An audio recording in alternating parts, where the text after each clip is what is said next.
Congress general secretary और MP Priyanka Gandhi Bihar assembly election की इंतखाबी तशहीर में मसरूफ हैं। उन्होंने आज वाल्मीकि नगर में एक इंतखाबी जलसे को खिताब किया।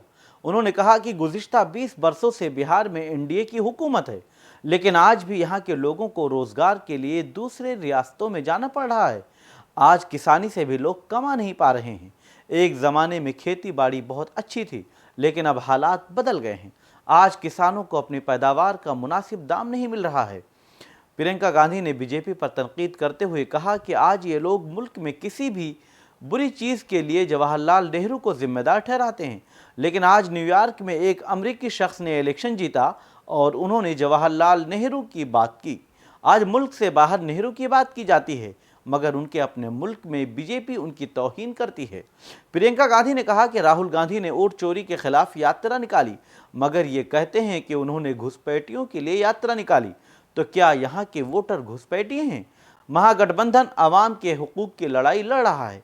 उन्होंने पेपर लीक के मामले पर भी हुकूमत को घेरते हुए कहा कि आज तकर्रियाँ नहीं हो पा रही हैं। आज नौजवान 28 साल के हो गए हैं, मगर नौकरियां नहीं मिल रही।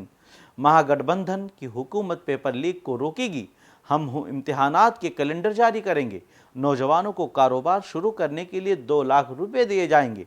सरकारी खाली ओहदों को फौरन भरा जाएगा।